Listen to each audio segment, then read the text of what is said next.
The Science of Magic with Gwilda Wiyaka is largely an opinion talk show. All opinions, comments, or statements of fact expressed by Gwilda Wiyaka's guests are strictly their own and are not to be construed as those of the Science of Magic or endorsed in any manner by Gwilda Wiyaka, Relmar McConnell Media Company, its affiliated networks, stations, or employees.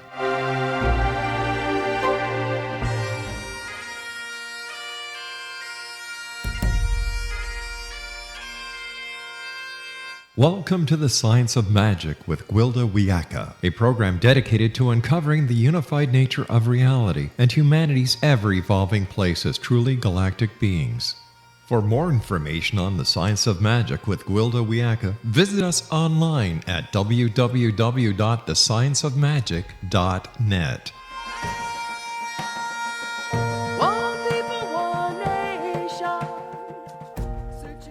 Welcome to the Science of Magic, a place where science and magic come together to transform fact into evolving truth.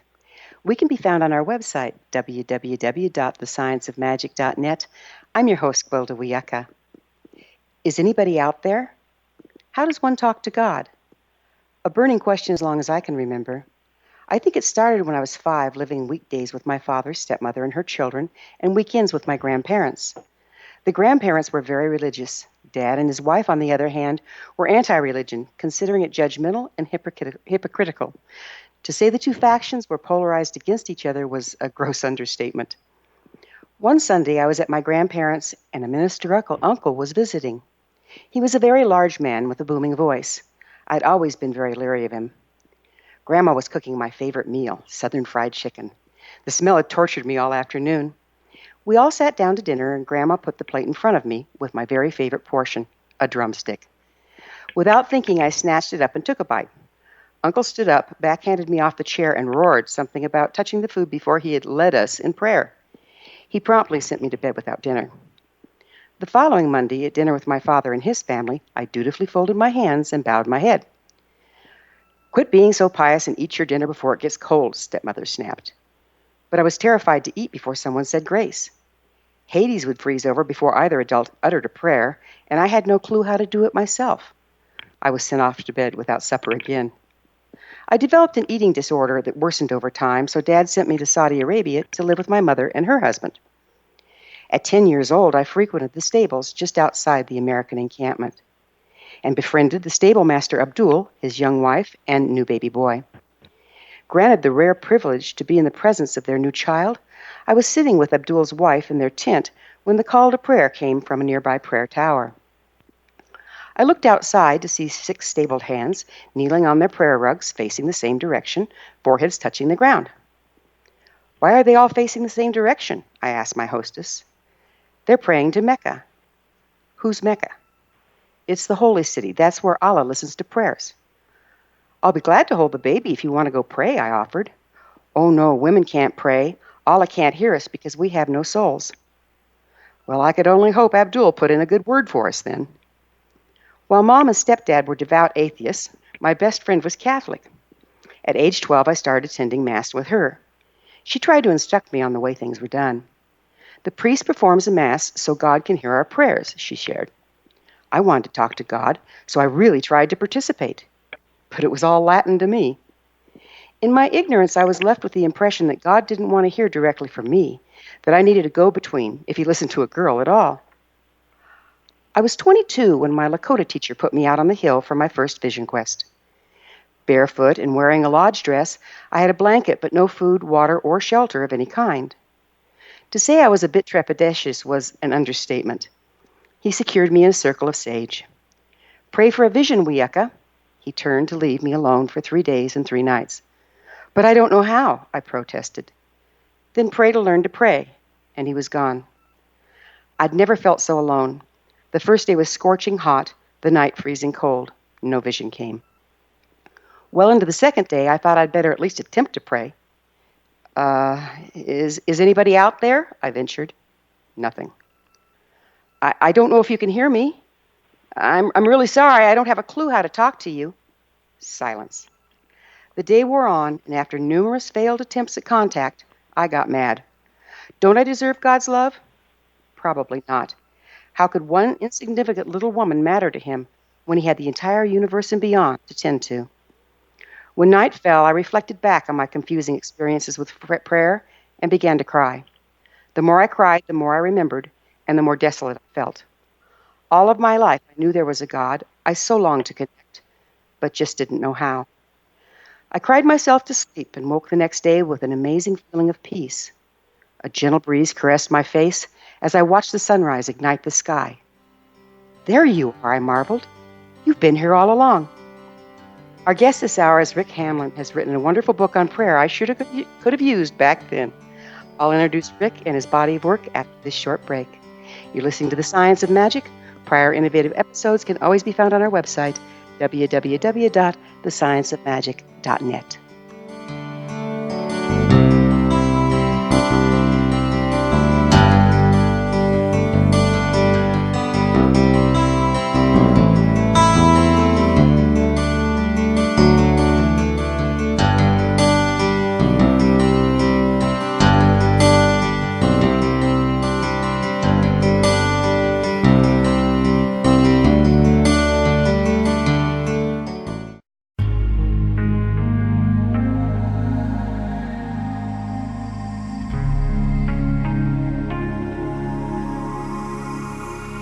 The scientist and the mystic have been on an age-old, relentless search with one thing in common.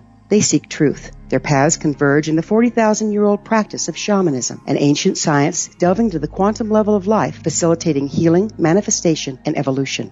I'm Gwilda Wiyaka, the founder and director of Path Home Shamanic Arts School, a unique Colorado State-certified occupational school, training shamanic practitioners and teachers. We also provide classes for empowering personal lives through shamanism. Our certification classes are in week-long segments enabling international participation, and online classes and long-distance shamanic healing sessions are available. Come discover the science of magic in the limitless world of shamanism. www.findyourpathhome.com.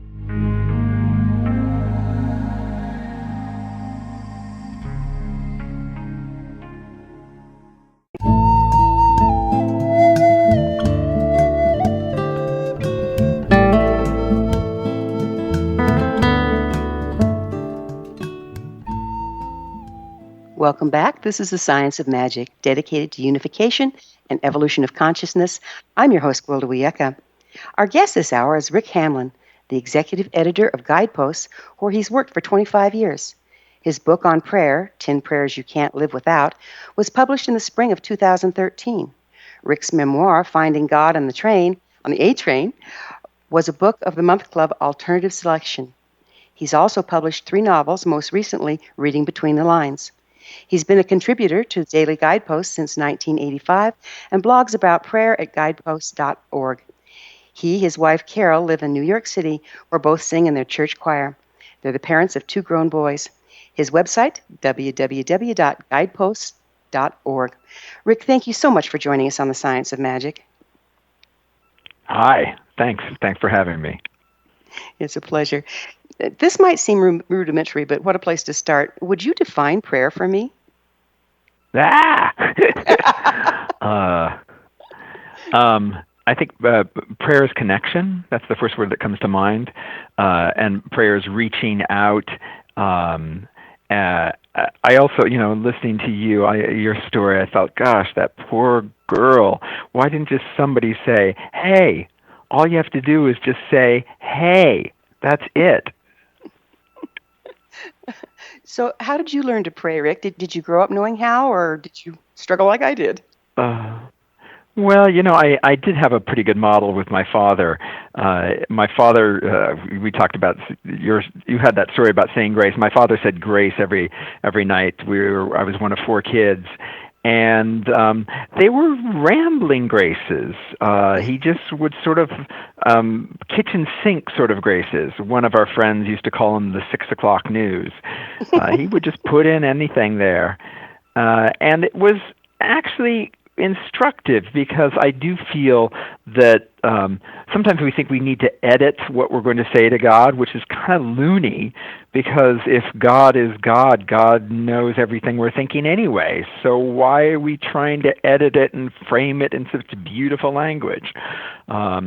So I think there's such a thing as silent prayer, but there's also such a thing as just talking and saying what's on your mind, saying what's on your heart. What do you think are the greatest misconceptions about prayer? That it may be that it's highfalutin, that it requires special procedures, special languages. That it's special. It is, of course, special, but it's for only special people. Well, we're all special people. I remember when I was a 14-year-old, and I got up and I said a prayer at our church, and it started out with "Hi God," and there was some little rustle through the congregation. But when I think about it, that's a pretty authentic prayer. I say hi to you when I talk to you on the phone. I say hi to somebody I meet at the store. So saying hi God is a great place to start. So we tend to take ourselves too seriously when we pray. Is that what you're kind of getting to? Well, I think we do, and I can get stuck that way. Often, it's the crisis moments in our life that put us on a prayer journey. We're feeling lost. We're struggling through something. It might be a health crisis, a family matter, financial concerns. And then there's sort of a loud scream, which is, trying to get attention. But there is some authenticity to that because you're communicating raw emotion. If you're with a friend and your friend is angry at you, you want your friend to say how he feels. Similarly, if you're trying to forge a relationship with the divine, you should be completely honest. If you're angry, let God know. That's difficult for most people, though, isn't it? It's like it feels kind of like it really exposes you. Like maybe you should approach with something a little more palatable. It's interesting that it might be difficult. Palatable. You mean something that's sort of nice language, or you mean sort of when you say palatable, it sounds like a tea party to me. Well, some prayer groups are a little bit like that. It's like what I've seen over the years is there's so much a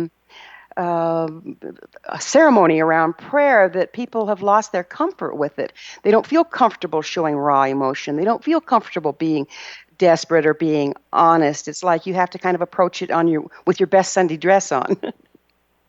Yeah. Well, actually, the Psalms are a pretty good model. They're at times quite raw. Some of the language is violent. The emotions of expression are pretty strong. I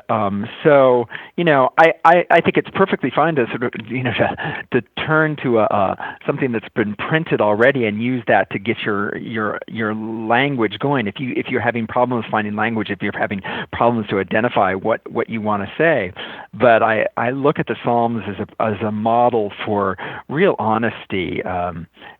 Revealing your sense of inadequacy, revealing your anger, revealing I was reading a psalm today, and the guy, the psalmist says, "I'm falling, I'm in pain."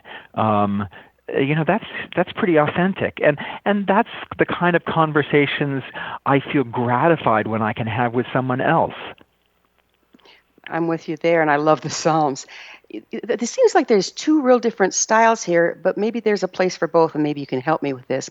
There's the style of just sitting down and having a conversation with God, if you will, like you would with your father or something. And then there's a style of coming with this beautiful formal prayer forms that have been repeated in a devout way for generations, and that also has its value. Would you speak to that? Those beautiful forms, of course, they have their value, but they shouldn't become so formalized that they're, in a little window, that they're museum pieces. I mean, they come from humans like us, and just if the language might seem more formal, but the emotional content is completely authentic.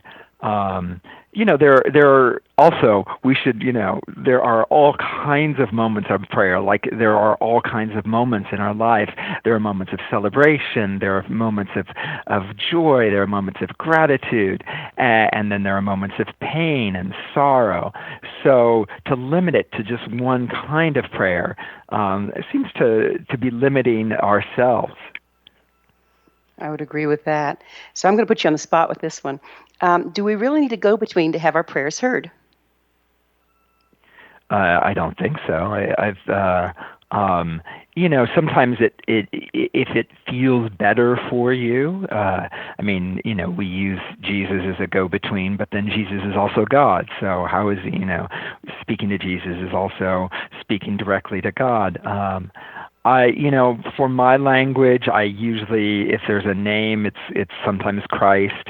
But sometimes there is silence. The prayer of silence and just holding an image in your head can also be a wonderful way to sort of feel yourself spiritually connected. One of the places that I personally, just probably because it's the way I'm wired, really feel the most connected with God is when I'm out in nature. Is that contraindicated to pray to God through nature? Oh, that's a wonderful way to pray. I think nature speaks to us. I don't think you have to go too far to find nature either. I live here in New York City. 8 million people right here, and to step out into the sunshine on a beautiful day like it is today, to just see the wind blow through the trees, to see the light on the leaves, those are certainly ways of connecting. Of course, if you have the advantages of visiting Yosemite National Park or some really profound places, because God certainly speaks through the universe that God has created. It's a beautiful way of communion, isn't it? And I think we overlook it a lot.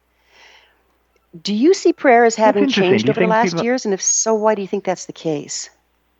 I'm sorry, what was the question again? Do you see prayer as having changed much over the last years? And if so, why do you think that's the case? For me personally, or for others? Both, in general, for one. I think in my personal prayer journey, I have grown and looked for different kinds of prayer. I keep mentioning, silent prayer, which is, I came up with this sort of a metaphor for trying to figure out what I'm doing when I'm praying. And you know how on our computers you sort of drag and drop? You have to drag something and drop it into a file. And I thought, oh yeah, that's sort of what happens when I'm praying. It's like I'm dragging all these worries, concerns, and dragging them into a big God folder and dropping them there. And then dropping means letting go, just letting go in that process. So I would say that all of us the exciting thing about prayer is that, you're constantly growing, you're constantly trying new things, you're constantly just feeling yourself getting in touch in new ways. I think it's something that we can, keep growing in a practice of prayer for a long time, for decades. So it's kind of an evolving thing for the individual as well as the culture? That's interesting to think that it's an evolving thing for the culture. Maybe our culture has become more open to, there's so much about meditation now. Meditation is something, Silicon Valley, recommends its employees do. It has, benefits for the workplace. Well, obviously meditation has, huge benefits in a prayer life. So I think that language has opened some people up, and I think the value is hearing something and say, "Wow, I could try that." That's amazing. Our special guest this hour is Rick Hamlin. He's the executive director of editor of Guideposts, and author of many fine books, including Find God on the A Train. We're going to take a little break here, and we'll return to our discussion on prayer after this short break. You're listening to The Science of Magic. I'm your host, Gwilda Wiyaka. If you want to hear more, previous broadcasts of innovative episodes can always be found on our website, www.thescienceofmagic.net.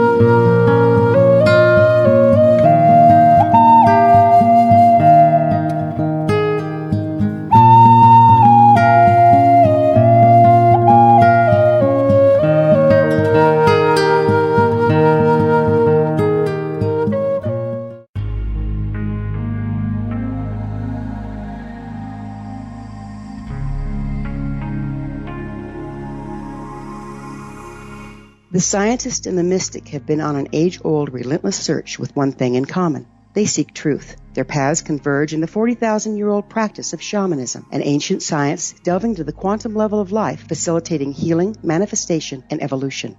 I'm Gwilda Wiyaka, the founder and director of Path Home Shamanic Arts School, a unique Colorado State certified occupational school training shamanic practitioners and teachers. We also provide classes for empowering personal lives through shamanism. Our certification classes are in week-long segments enabling international participation, and online classes and long-distance shamanic healing sessions are available. Come discover the science of magic in the limitless world of shamanism. www.findyourpathhome.com.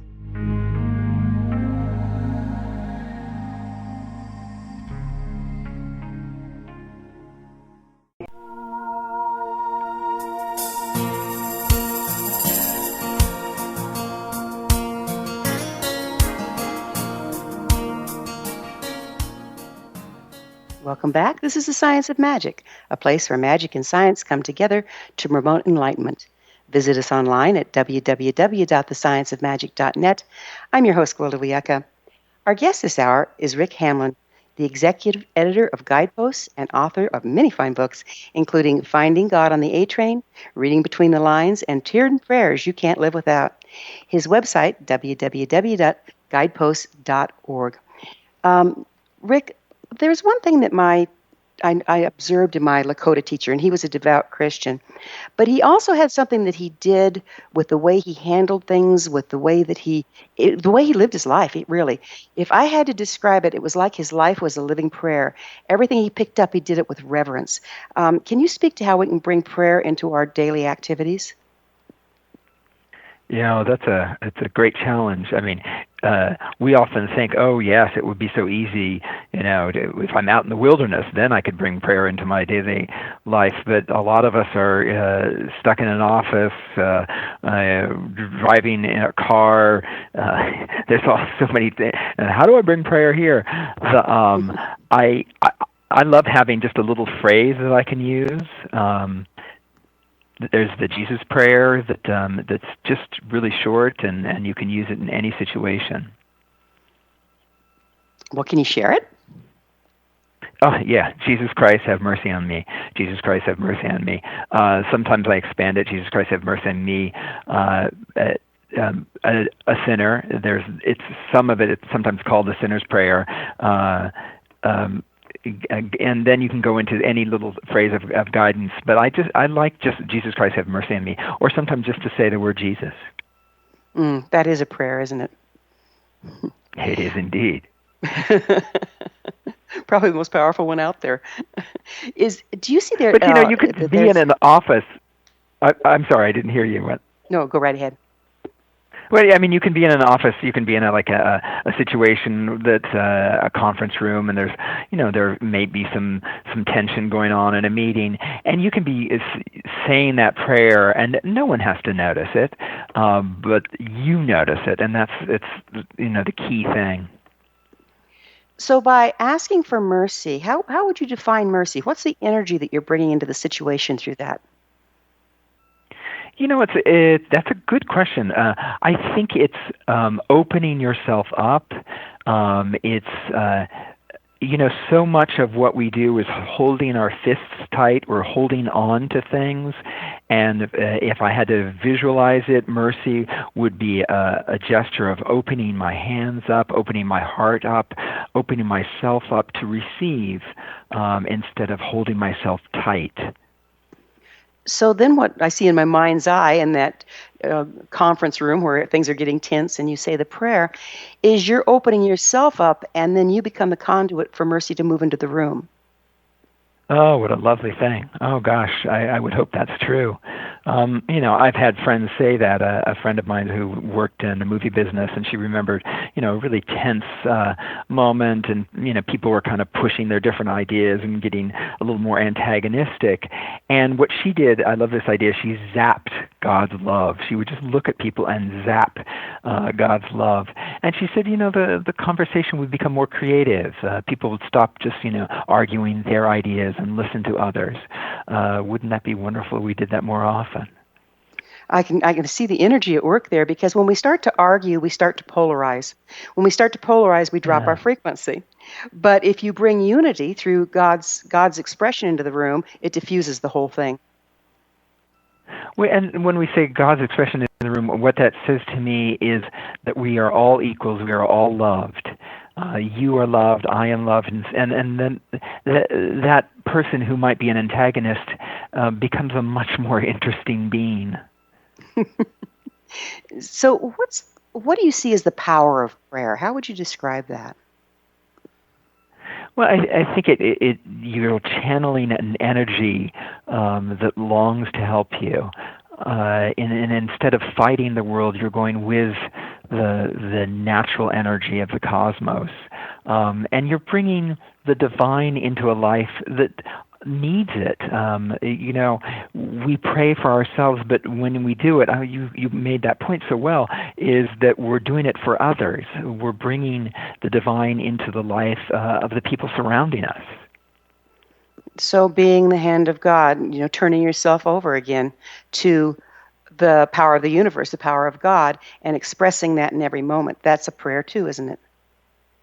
Oh, it is so, just generosity. I mean, think when you're behind the wheel of a car. I don't know if this happens to you, but sometimes it brings out the worst in me. I get, oh, how dare that person pull in front of me. I'm going to fight. I'm going to get in front of them. Wow, wait, isn't there behavior that is more godly and more prayer-like? I have to pray when I drive. I'll give you that. It's funny. One of my favorite questions to ask people is, where's their favorite place to pray? And you'd be surprised how often people say, my car, behind the wheel of my car. Sometimes it's because they're listening to music or they're listening to a good radio station like this. But it's also, I think, a time when they feel alone. There's a little bit of privacy. So praying in behind the wheel of your car, I think it's very good for all of us. I pray because my driving scares me to death. So, well, if I'm behind you, maybe I pray too, because your driving scares me. How important is having clear intent when you pray? I'm sorry, I missed that. How important is it to have clear intent when you pray? It's a wonderful goal. Clear intentions to sort of be to focus on one thing, to will one thing, is quite godly. What I find I do a lot in my prayer practice is letting go of the noise.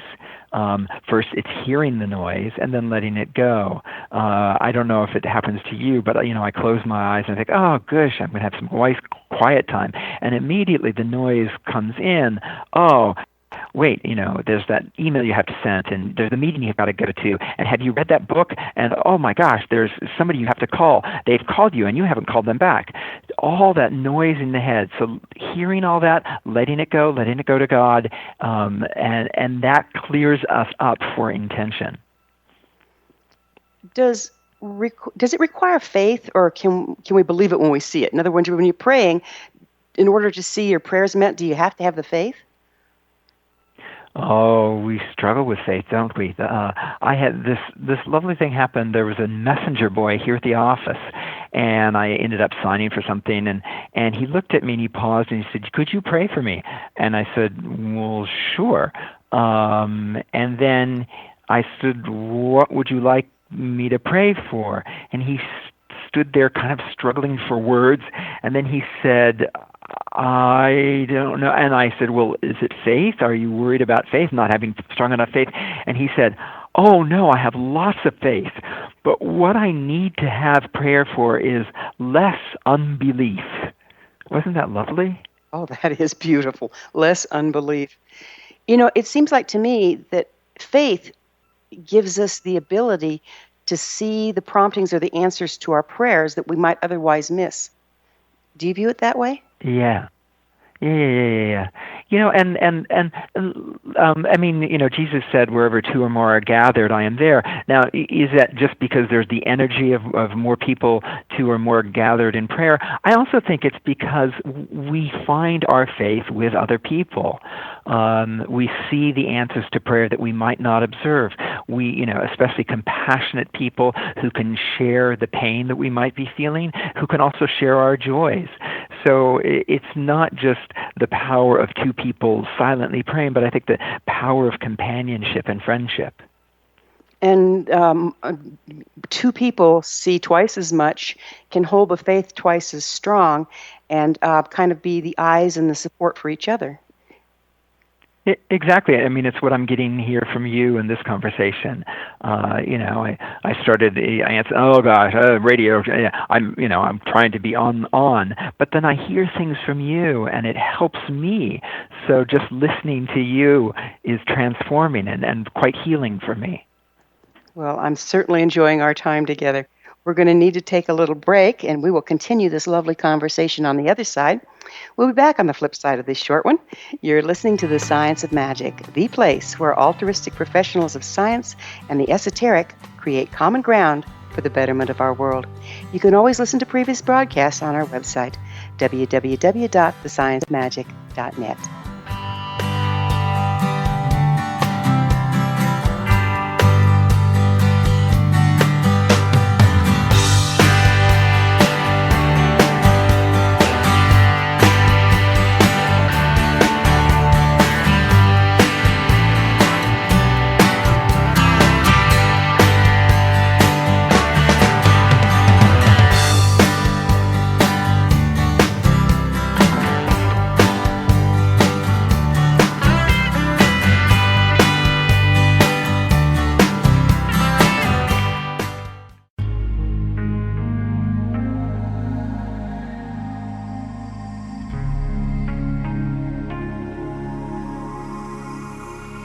The scientist and the mystic have been on an age-old, relentless search with one thing in common. They seek truth. Their paths converge in the 40,000-year-old practice of shamanism, an ancient science delving to the quantum level of life, facilitating healing, manifestation, and evolution.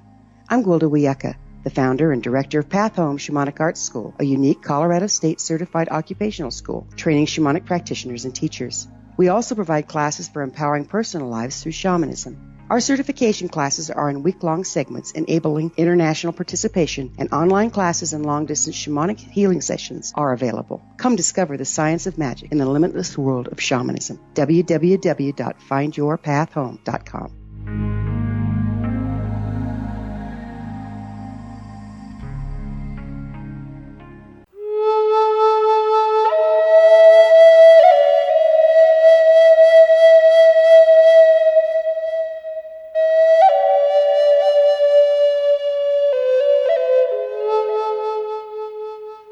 Welcome back. This is The Science of Magic, bringing together gifted people of service to the world.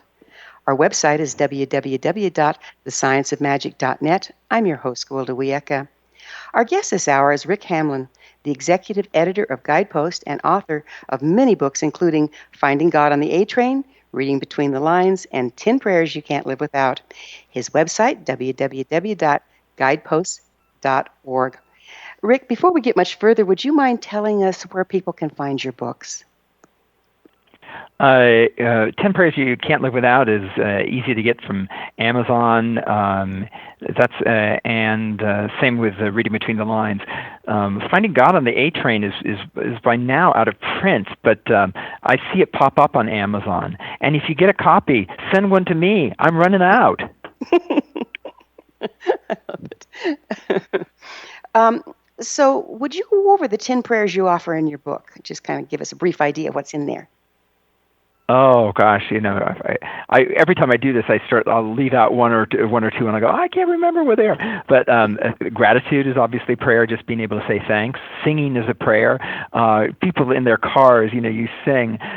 Singing helps me connect to the divine, or just humming. And a song, the way it sits in your head, is quite transformative. The hi God, prayer is just conversation. Prayer forgiveness, asking forgiveness. A prayer, a structured prayer like the Lord's Prayer, or the one I mentioned earlier, the Jesus Prayer, Jesus Christ, have mercy on me. There's a prayer I like to think of as just yes. There are times when prayer is an action, where you respond positively to something. That's a yes prayer. And gosh, you're going to have to tell me what I've missed. I don't even have the copy of the book in front of me. Otherwise, I'd be thumbing madly through pages. Don't you love the way we write something, then we can't remember what we wrote? Yeah, I think we write to forget things rather than remember them. We write them to forget them. Oh, I like that. That'd be a form of prayer too, then, wouldn't it? Yeah. Let's talk about divine promptings. It seems like, now this is kind of what I've noticed. If I say a prayer, that's lovely, but if I don't then pay attention to what's happening around me that might facilitate the answer to that prayer, I miss the boat. So how can we recognize, do you believe in that, and how can we recognize divine promptings as they come to us? In fact, I think one of the nicest prayers to ask yourself every day is Lord, keep me open, open my eyes, let me be open to what service I can do, what your will is, how I can be an answer to prayer, and how my own prayers can be answered. So being open to that. I think spiritual reading helps us, reading the Bible, Scripture, but, inspirational writing, that's a reminder to me of where to look. I think who we surround ourselves with, there are people who are so angry and disheartened, they can cloud our vision sometimes. So, as much as possible, we look for other godly people. That doesn't mean they're only in a church. They're often sometimes just standing in the supermarket line right behind you or in front of you. So the kind of situations we put ourselves in, and also giving yourself some breathing room. It's not push, push, push, but it's pause, reflect, take a deep breath, look up at the sky, smell that flower, enjoy life.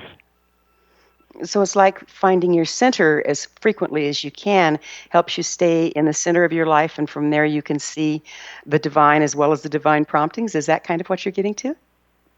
Well, that sounds lovely. Yeah, staying with that good person whom God loves and God made, staying with them, so you can hear the angry thoughts and you can let them go.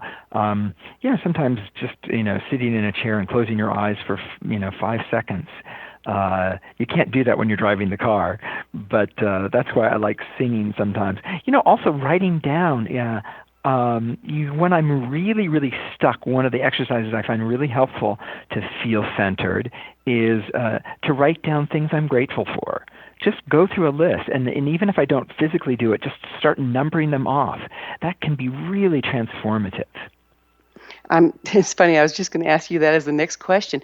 Gratitude is so hugely important because it transmutes your experience, doesn't it?